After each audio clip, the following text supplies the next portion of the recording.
War of words against one of Israel's main enemies. Turkey's prime minister uses a harsh rhetoric against the Syrian president, calling Bashar al-Assad, quote, a mute devil. We will not remain silent on those committing crimes against their people. We will not remain silent on the brutal dictator in Syria.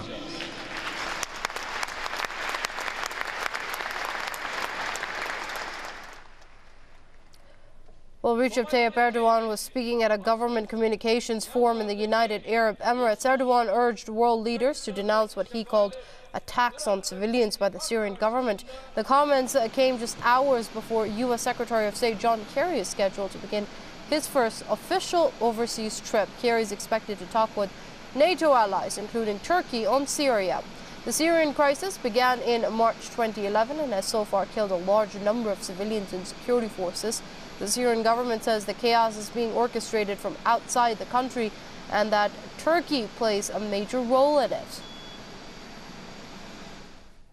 Meanwhile, German Chancellor Angela Merkel has visited an airbase in Turkey near the border with Syria. The airbase houses 300 German soldiers deployed there along with U.S. Patriot missile batteries. The missiles were sent to Turkey earlier this year after Ankara, itself a NATO member, asked the Western-backed military alliance for the systems.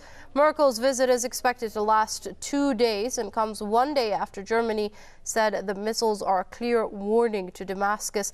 The West, along with Turkey, Qatar and Saudi Arabia, has been supporting foreign-backed militants in Syria. We're going to cross over to Chicago now. Joining us via Skype is writer and radio host Stephen Lendman to discuss the situation a bit further. Many thanks for joining us here on Press TV, Mr. Lendman.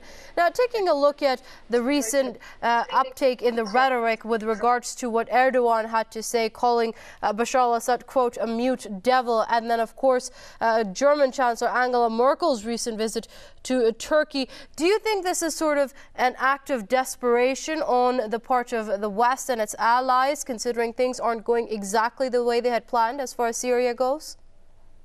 Well, let me explain it this way. Turkey is a NATO member. It's a close U.S. ally. Washington writes the lines. Erdogan repeats them. He's a liar. He's committed war crimes. He's Washington's lead attack dog against Syria. He says things exactly the wrong way. Serious war crimes are being committed in Syria. Mr. Lendman, I'm afraid I'm going to have to interrupt you. There is some technical issue with the sound quality there. We're going to try and get that resolved and get you back on. Stephen Lendman, writer and radio host, they're joining us from Chicago. Well, we're going to move on now, though. In Syria, an al-Qaeda-linked armed opposition group claims responsibility for an attack earlier this month, which killed at least 60 civilians. The al-Nusra Front has said in a statement posted on the internet that it had carried out the February 6th attack in the town of Tal Barak in the central province of Hama.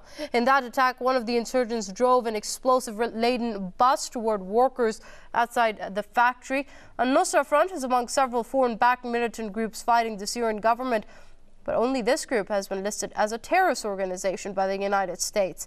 Al-Nusra, along with several other groups, has been involved in the majority of attacks in Syria, which has led to the death of thousands of civilians and government forces. The United Nations says the prolonged crisis has left some 70,000 people dead in almost 2 years.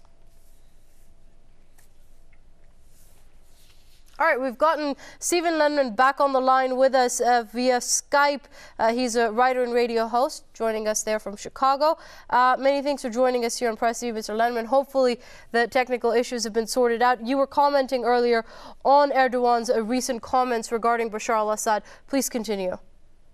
Yes, I was saying there are serious war crimes being committed in Syria, but they're being committed by Turkey, by Washington, by Britain, by France, by Saudi Arabia, by Qatar, by Jordan, by Israel.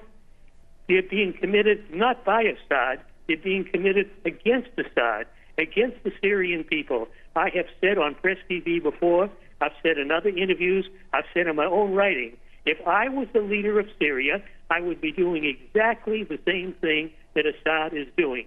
As the leader of a country, he is obligated to protect his own people. That's what he's doing. Syria has been invaded by Western-recruited foreign death squads. Turkey, bordering on Syria, is Washington's lead attack dog. Erdogan is a war criminal. Assad is a defender of his people. Erdogan is a liar. He takes his orders from Washington and he obeys them. He should be in the dock. He should be prosecuted. He should be convicted. He should be imprisoned. That's what should happen. Right, now we have seen an up in the ante with regards to rhetoric against Syria. Bashar al-Assad Bashar al-Assad being called a mute devil by Erdogan. Also, German Chancellor Angela Merkel saying that the Patriot missiles on Turkish soil must be seen as a warning to Syria. What do you make of this increase in rhetoric in recent days? Well, I'm very worried about what may happen because I've written so many articles about this conflict, and I've said many times that I really expect at some point something to happen to bring the West actively into the war overtly. The West very much is involved. Washington has been arming these death squad fighters. They do it by selling arms to Saudi Arabia, to Qatar, to Jordan. Israeli arms show up in Syria. Absolutely, the West is actively providing heavy arms and explosives and active direction. The CIA is involved. U.S. Special Forces are involved. I believe British and French Special Forces are involved. There's no ambiguity about what's going on. Washington planned this war years ago. It has nothing to do with Assad personally. It's got to do with an independent government. Washington tolerates no independent governments. It wants subservient puppet states. That's what Washington wants. So they want Assad replaced by a pro-Western government that will take orders from Washington. Assad is blamed for Western crimes. Indeed, let me just jump in here very quickly if you can. This brings me to my next question. How long do you think that the West and its allies can maintain this proxy war in Syria? Do you see the West directly intervening in Syria in the name of bringing democracy or protecting human rights, or call you what may? Well, of course, it has nothing to do with democracy or human rights. It's unchallenged dominance. This could go on for a very long time. I remember the 1990s and the Balkan Wars. They went on for the entire decade. It's possible this could continue for years.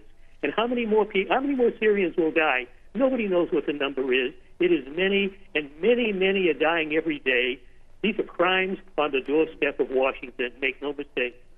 Okay, we're going to have to leave it there. Writer and radio host Stephen Lendman, they're joining us via Skype from Chicago. Mr. Lendman, thank you very much for your comments here on Press TV.